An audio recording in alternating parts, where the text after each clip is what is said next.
پھول بھی دیکھتے ہیں اور آج آپ سے معلومات بھی لیتے ہیں گندم کے بارے میں کی گئی ہیں تو بر وقت گندم کی کاشت 15,70,000 ایکڑ راولپنڈی ڈویژن میں کاشت ہو چکی ہے کہ اس فصل کو بچانا کیسے ہے، کتنی قسمیں ہیں، کون سی کھاد استعمال کرنی، کون سی دوائیں استعمال کرنی ہیں اور کیسے۔ چینل کو سبسکرائب کیجئے، لائک کیجئے اور شیئرنگ کیجئے۔ آپ کا اپنا چینل ایس کے ٹی وی کو دیکھنا نہ بھولیے گا۔ جی ہاں، ایس کے ٹی وی پاکستان۔ ناظرین السلام علیکم، شوکت کیانی آپ کی خدمت میں حاضر۔ ناظرین، جہاں پر دوسری فصلیں کاشت ہوتی ہیں وہاں گندم کی بھی کاشت ہوئی ہے، ابھی کاشت ہوئی ہے اور اس کے بارے میں جاننا یہ بھی ضروری ہے کہ اس فصل کو بچانا کیسے ہے، کتنی قسمیں ہیں، کون سی کھاد استعمال کرنی، کون سی دوائیں استعمال کرنی ہیں اور کیسے۔ اس سلسلے میں آج ہماری ملاقات ہوئی ہے محکمہ زراعت کے زیر ماہرین سے۔ السلام علیکم ہارون صاحب۔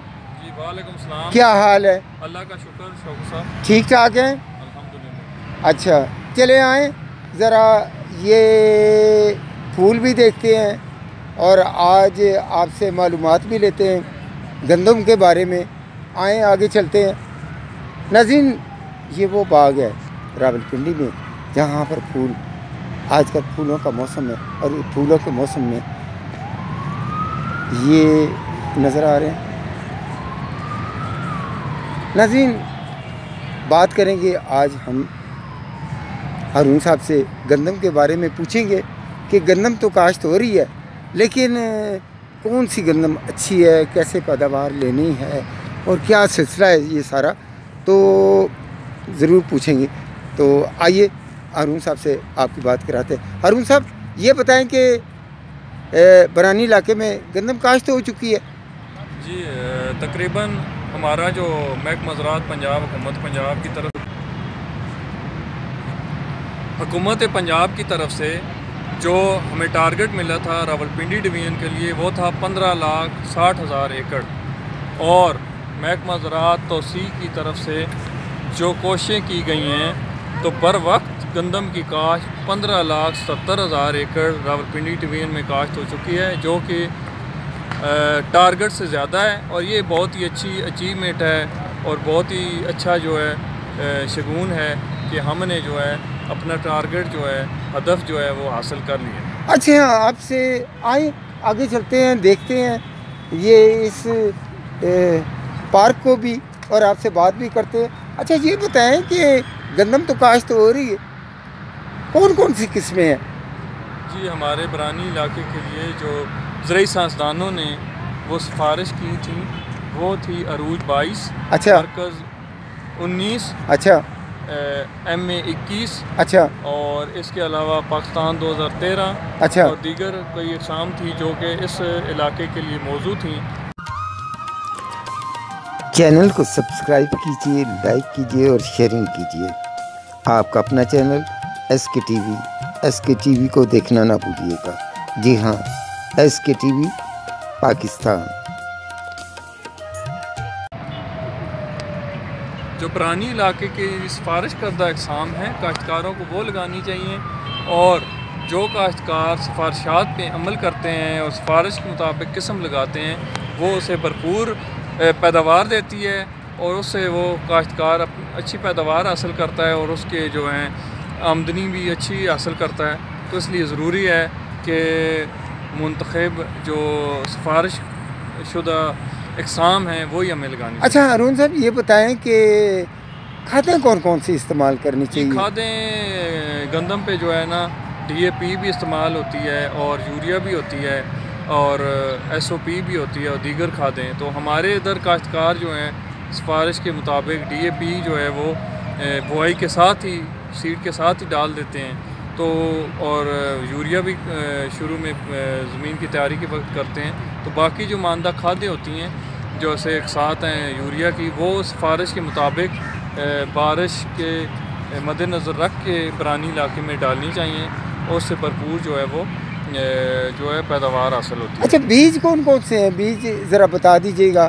بیج میں نے پہلے جو برانی علاقے میں، بیج میں جو ہیں وہ برانی علاقے کے لیے ہمارے خطہ پٹھوار، کیونکہ برانی علاقہ ہے، اس کے لیے عروج 22، مرکز 19، پاکستان 2013، فتح جنگ 2016، MA 21، نشان 21، یہ ایسی اقسام ہے جو کہ اس برانی علاقے میں اچھی پیداوار دے سکتی ہیں۔ اچھا دوسری بات آپ سے یہ پوچھنی تھی کہ آپ یہ بتائیں کہ گندم تو کاشت ہو جاتی ہے، کیا ہمارے ذمہ دار کاشتکار کو یہ پتہ نہیں چلتا، بعد میں کہتے اوہو پیداوار کم ہو گئی ہے؟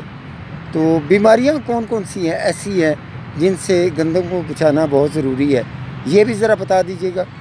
جی، کاشتکاروں کو چاہیے کہ جو زرعی عوامل ہیں مختلف گندم کے حوالے سے، ان کو دیکھ بھال اس حوالے سے کریں، اور سفارشات پہ جو ہیں زرعی ماہرین، آپ کا زراعت توسیع کا جو مقامی عملہ ہے اس کے مشاورت کر کے جو ہے نا گندم کے لیے اقدامات کریں۔ آپ نے بیماریوں کا ذکر کیا، بیماریاں جو ہیں بڑی اہم ہیں، ان کی وجہ سے گندم کی پیداوار 50% کم ہو سکتی ہے۔ تو اس میں جو گندم کی اہم بیماریاں ہیں وہ ہیں کنگھی ہے، کنگیاری ہے، کرنال بنٹ ہے، اور یہ ایسی بیماریاں ہیں جو کہ اگر ہم ان کا بر وقت تدارک نہ کریں تو یہ بیماریاں بہت زیادہ نقصان پہنچا سکتی ہیں۔ ہمارے علاقے میں دیکھا گیا ہے کہ پچھلے سالوں میں زرد کنگھی جو ہے وہ بہت حملہ کرتی رہی ہے۔ اچھا، اور کنگھی کی تو 3 اقسام ہوتی ہیں، زرد کنگھی ہوتی ہے، بھوری کنگھی ہوتی ہے، اور کالی کنگھی ہوتی ہے۔ تو یہ زرد کنگھی کا بہت دفعہ یہ پچھلے سالوں میں حملہ دیکھنے میں آیا ہے۔ تو اگر زرد کنگھی کا آپ کو حملہ نظر آتا ہے اور آپ کو شک گزرتا ہے تو آپ مقامی عملے سے رابطہ کریں، ان سے مشاورت کریں، ان کی سفارشات کے مطابق فوری عمل کرتے ہوئے اس کا تدارک کریں، اور ان کی سفارشات کے مطابق سپرے کریں، تاکہ آپ کا جو وہ نقصان ہے وہ کم از کم ہو اور آپ بیماری پر قابو پا لیں۔ اچھا یہ بتائیں کہ کیسے پتہ چلے کہ گندم کو کوئی بیماری لگ گئی ہے؟ ہوتا ہے نا کہ بعض اوقات سوکھ جاتی ہے، کیڑا لگ جاتا ہے، یا کوئی ایسی کیا وجہ ہے کہ محکمہ یہ ہمارا جو برانی علاقے کی زمین ہے اس میں کوئی ایسی چیز کی کمی ہو جاتی ہے، یا کیا وجہ ہے؟ جی، اس کے مختلف عوامل ہوتے ہیں۔ جب بیماری لگتی ہے وہ ڈپینڈ کرتی ہے کہ وہاں پر پہلے سے اس کھیت میں جراثیم موجود ہیں، یا پھر ساتھ جو ہے آپ کی نمی آ گئی ہے، بارش زیادہ ہو گئی ہے تو نمی آ گئی ہے، یا کوئی اور عوامل ہیں جن کی وجہ سے وہ بیماری کا پھیلاؤ زیادہ ہو گیا۔ تو اس حوالے سے کاشتکاروں کو ایک تو بیج جو میں نے آپ کو پہلے اقسام بتائی تھیں، اگر وہ اقسام لگاتے ہیں کاشتکار تو پھر تو ان کے اندر مدافعت ہے بیماریوں کے خلاف۔ اچھا، تو اس سے بھی فرق پڑتا ہے۔ ہم نے معیاری بیج لگانا ہے۔ ہم نے جب ایک کاشتکاروں کو بتایا جاتا ہے کہ کاشت کے وقت جو ہے نا ساتھ بیماری کے لیے کے تدارک کے لیے ساتھ زہر لگائیں، زرعی زہر، اگر بجائی کے وقت اگر آپ کے جو بیج کو لگا لیں، بیج کو لگائیں گے تو پھر اس سے بھی فرق پڑتا ہے۔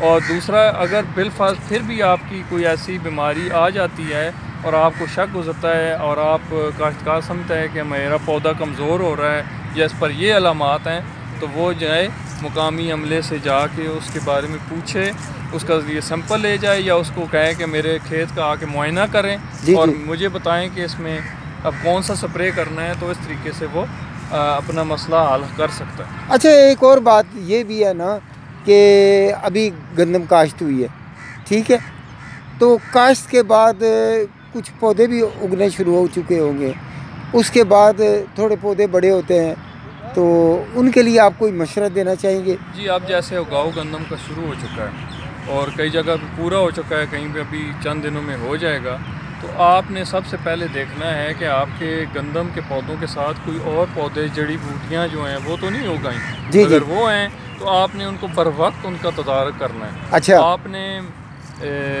جو ہے وہ محکمہ زراعت پنجاب کے جو زرعی عملہ ہے ادھر، اس سے مشاورت کرنی ہے، اور آپ نے وہاں پر جڑی بوٹیوں کا سپرے کر لیں یا گوڈی کر لیں۔ اچھا، اگر آپ نے زہرے سے اس کا تدارک کرنا ہے تو اس کے لیے دو قسم کی جڑی بوٹیاں ہیں، نوکیلے پتوں والی اور چوڑے پتوں والی۔ اچھا، ان کے لیے علیحدہ علیحدہ ظاہر ہوتے ہیں، تو اس حوالے سے آپ نے محکمہ زراعت توسیع کے عملے سے جو ہے وہ مشاورت سے سپرے کرنا ہے۔ اچھا، تو کاشتکاروں کو کوئی مشورہ آپ دینا چاہیں گے اس وقت جو آپ کو دیکھ رہے ہیں؟ جی، میں کاشتکار بھائیوں کو اس سے یہ کہنا چاہوں گا کہ آپ نے گندم کے ہر مرحلے پر زرعی سفارشات، جدید زرعی ٹیکنالوجی کو مد نظر رکھتے ہوئے جو ہے نا گندم کے لیے اقدامات کرنے ہیں تاکہ آپ کی بہتر پیداوار ہو، کیونکہ بہتر پیداوار آئے گی تو آپ کی آمدنی بھی اچھی ہوگی، اور نہ صرف آپ اپنی آمدنی میں اضافہ کریں گے بلکہ ملک کی جو خوردنی غذائی ضروریات ہیں ان کو پورا کریں گے اور ملک کی خوشحالی کے اندر اپنا حصہ ڈالیں گے۔